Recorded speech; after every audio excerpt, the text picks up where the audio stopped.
खुलुमबाय स्टुडियोआव दं आं किलिकां ब्रह्म इउपिपिएलनि गाहाय नेहाथारि राजु नार्जारिया खौरांगिरि मेलनि गेजेरजों रुपसि बिरखं गाथोनखौ गोदानै गुरुदेव कालीचरण ब्रह्म बिमुं होनायखौ गोजोननाय फोरमायदों। क'क्राझार जिल्लानि फटबजरा महकुमानि सिङाव थानाय रुपसि एयारपर्टखौ रायजो राजानि दाबि दैखांनायाव मुं सोलायनानै गोदानै गुरुदेव कालीचरण ब्रह्म बिमुं दोननाय थांखिखौ गोजोननानै खौरांगिरि मेलनि गेजेरजों आसामनि गिबि मन्त्रि डक्टर हिमन्त बिश्व शर्मा, मन्त्रि उरखावगोरा ब्रह्म आरो बिटिआरनि गाहाय मावफुं सोद्रोमा प्रमद बर'खौ साबायखर होदों।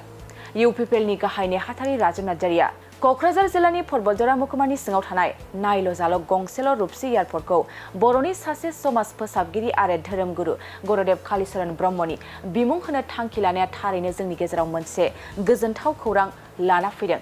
थारैनो रुपसि एयारपर्टखौ बेबारनिफ्राय मुलुगनाङैनो बर'नि गेदेमा गुरुदेव कालीचरण ब्रह्मनि मुंजों मिथिनो हासिगोन। इउपिपिएलनि गाहाय नेहाथारि राजु नार्जारिया खौरांगिरि मेलनि गेजेरजों रुपसि एयारपर्टखौ मुं सोलायनो गोदानै गुरुदेव कालीचरण ब्रह्म मुं होनायनि सायाव मा फोरमायदों फै जों आबुङै मिथिना लानि। दिनै जोङो इउपिपिएल हान्जानिफ्राय आसाम सरकारनि केबिनेट डिसिसन रुपसि एयारपर्ट जोंनि क'क्राझार जिल्लानि फटबजरा साब डिभिजननि सिङाव थानाय रुपसि एयारपर्टखौ रायजो राजानि दाबि मथे बिटिसि गभर्नमेन्टनि जोंनि मानगोनां प्रमद बर' सार दैदेननाय बिटिसि गभर्नमेन्टनि थांखि बायदियै आरो जोंनि डब्लिउबिडि डिपार्टमेन्टनि मानगोनां केबिनेट मिनिस्टार उरखावगोरा ब्रह्म सारनि नाजानायाव आरो बिटिसि गभर्नमेन्टनि थांखि बायदियै प्रमद बर' सारनि दैदेननायाव दैथायहरनाय बे थांखिखौ वेलफेयार अफ बड'लेण्ड डिपार्टमेन्टनि केबिनेट मिनिस्टार उरखावगोरा ब्रह्म सारा आसाम केबिनेट मिटिङाव प्लेस खालामनानै थांनाय 31 जुलाइ खालि जोंनि क'क्राझार जिल्लानि बड'लेण्ड ओनसोलनि मोनसेल' नायल' जाल' एयारपर्ट रुपसि एयारपर्टखौ जोंनि बर'फोरनि सासे समाज सोदांग्रा धोरोमगुरु लोगोसेयै बर'फोरनि गासिबो बिथिङाव बर' समाजनि गियान जौगानायनि, सोलोंथाइ जौगानायनि, रांखान्थि राजखान्थि जौगानायनि, हानि रैखाथि गोबां बिथिङाव जौगानायनि हाबाफारि मावलांनाय, समाज फोसाबलांनाय, धोरोम फोसाबलांनाय जोंनि बर'फोरनिल' नङा जोंनि थालांनाय डाउन ट्रडेन कमिउनिटिसफोरनि सासे मसिहा बायदि गुरुदेव कालीचरण ब्रह्मनि मुङै रुपसि एयारपर्टखौ दिनै माने बिमुं होनो जे थांखि लाबाय रुपसि एयारपर्टखौ गुरुदेव कालीचरण ब्रह्म एयारपर्ट होननानै मिथिनो हासिगोन। दिनै आसाम केबिनेटआ बे थांखिखौ लाबाय। बे थांखिनि सायावनो आसाम एसेम्ब्लियावहाय मोनसे रेजलिउसन जागोन। आसाम एसेम्ब्लियाव रेजलिउसन लाखांग्रोमोनानो जोंनि सेन्ट्रेल गभर्नमेन्टनि सिभिल एभिएसन डिपार्टमेन्टआव फाथायहरनानै सिभिल एभिएसन डिपार्टमेन्टआ जोंनि बे रुपसि एयारपर्टखौ गुरुदेव कालीचरण ब्रह्म एयारपर्ट होननानै बेखौ मुं होफिनसिगोन। दा बेनि थाखायनो जोङो जोंनि बिटिसिनि मानगोनां चिफ प्रमद बर' सारखौ जोङो धन्यबाद होदों। जोंनि आसामनि केबिनेट मन्त्रि उरखावगोरा ब्रह्म सारखौ धन्यबाद होदों। डक्टर हिमन्त बिश्व शर्मा सारखौ जों धन्यबाद होदों। जोंनि बे रुपसि एयारपर्टखौ जाय एयारपर्टआ जोबोद मोनसे गोजाम एयारपर्ट, नैथि मुलुग दावहा समनिफ्रायनो बे एयारपर्टआ दङ। दा ओंखायनो दा बे एयारपर्टखौ दिनैहाय जिहेतु दाफामफिननाय जाबाय, गोदानै बानायफिननाय जाबाय आरो जिहेतु जोंना गुरुदेव कालीचरण ब्रह्म बिथाङा फटबजरा ओनसोलनिनो सासे मानसिमोन।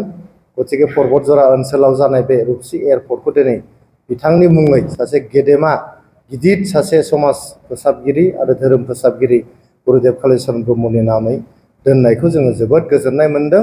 बेनि थाखाय जों आसाम सरकारखौ धन्यबाद होदों, बिटिसि सरकारखौ जोङो धन्यबाद होदों, लोगोसे आसामनि गिबि मन्त्रि डक्टर हिमन्त बिश्व शर्माखौ जों धन्यबाद होदों आरो जोंनि केबिनेट मन्त्रि मानगोनां उरखावगोरा ब्रह्म सारखौ जों धन्यबाद होदों आरो जोङो बिटिसिनि चिफ सार प्रमद बर' सारखौबो जों धन्यबाद होदों।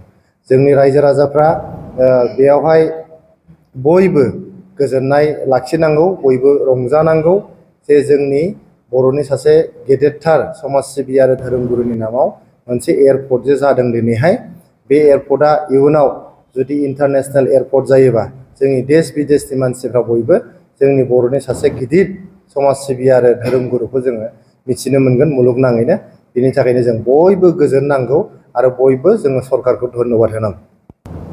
एयारपर्टआ जोङो जिहेतु गोदान आरो बेयाव जाहाथे पेसेन्जारफ्रा एसे खम, बेनि थाखायनो गभर्नमेन्ट अफ इन्डियाया सिभिल एभिएसन डिपार्टमेन्टआ बेखौ मोनसे स्किम, जे स्किमखौ उड़ान स्किम होननानै मिथियो जोङो। उड़ान स्किमनि आन्डारावहाय बेवहाय फ्लाइट अपारेशनखौ खालामनाय जादोंमोन। बे फ्लाइबिग होननाय मोनसे कम्पानिया बे उरां गाथोननिफ्राय गुवाहाटीनिफ्राय रुपसि, दा जोंहा जिहेतु गुरुदेव कालीचरण ब्रह्म एयारपर्ट जासिगोन, बेनिफ्राय कलकातासिम मोनसे फ्लाइट बाव फ्लाइबिगआ बाहाय बिरहोदोंमोन। नाथाय कमार्शियेलि भायेबल नङैखाय बा फ्लाइबिगआ माबा मोनसे प्रब्लेम जानायखाय जोंनि फ्लाइट अपारेशनखौ दा बन्द दोन्थ'दों होननानै मिथिदों जोङो। खिन्थु जोंनि इपिपिएल हान्जानिफ्राय जोंनि सानैबो मेम्बार अफ पार्लियामेन्ट बिथां रोनगोरा नार्जारी आरो बिथां जयन्त बसुमतारी, जोंनि चिफ सारनि बिथोन बायदियै बिथाङा सिभिल एभिएसन मिनिस्टारजोंहाय रायज्लायगासिनो दङ आरो रायज्लायनायनि गेजेरजों फ्लाइबिगल' नङा, बेयावहाय इन्डिग' आरो एयार इन्डिया बेबायदि फ्लाइट बाव अपारेट खालामनो थाखाय जोङो माने खावलायदों सेन्ट्रेल गभर्नमेन्टखौहाय। लोगोसेयै जोङो इन्डिपेन्डेन्टलि जोंनि इन्डिग' जे कम्पानि दङ, बे इन्डिग' कम्पानिजों जोंहा जगाजग जागासिनो दङ। इन्डिग' कम्पानिनि मालिकआ बिदिनो नभेम्बर डिसेम्बरसोनि गेजेराव जोंनि क'क्राझाराव फैगोन। फैयोबा बे एयारपर्टआवनो बाफैनानै बिथाङा नायगोन जे भायेबिलिटि मा दं गैया, एयारपर्टआ माबायदि, नायनानै इन्डिग' फ्लाइटनि अपारेशनखौ खालामनायनि बाथ्रा बेवहाय। आरो जिहेतु इन्डिग' कम्पानिनि जे CSR विं दङ, बे CSR विंआ अलरेडि क'क्राझार मिउनिसिपाल बर्डआव बे जाबोर जुथुर बोखांनाय बा जेफोर जोंनि मैलाफोर बोखांनाय, बे बोखांनाय हाबाफारियाव जोंनि सहरा, क'क्राझार सहरा जाहाथे बानाजों साग्लोब जाया बा जोंनि दाखोर दालाफ्रा जाहाथे बाहाय फोसाबजायो, गाज्रि बाहाय जाहाथे जाबोर जुथुर गारा, बयबो जाहाथे साब सिखोन थानो हायो, बेखौ हेफाजाब होगासिनो दं क'क्राझार मिउनिसिपाल बर्डखौ। दा बे हाबाफारिनि गेजेरजोंनो जे इन्डिग'नि जे मालिक, बियो जोंना नभेम्बर डिसेम्बरनि गेजेराव फैनायनि बाथ्रा। फैयोबा बेयाव जोंहा फ्लाइबिगजों लोगोसे इन्डिग' फ्लाइटआ अपारेशन जानायनि बाथ्रा। लोगोसेयैहाय जोङो नाजागासिनो दङ सिभिल एभिएसन मिनिस्ट्रिजों सावरायनानैहाय माबोरै बेवहाय एयार इन्डियानि बे अपारेशन खालामनो हायो। आरो कलकाताल' नङा, कलकाताखौ बाद होनानैबो दिल्ली, जोंहा बेंगलर, मुम्बाइ बेफोरनि फ्लाइट अपारेशनखौ माबोरै खालामनो हायो बेखौ जोङो नाजागासिनो दङ। आरो इयुनाव जिहेतु जोंहा फुलबारिनिफ्राय धुबुरीसिम मोनसे ब्रिज माने आन्डार कनस्ट्राक्सन जागासिनो दङ।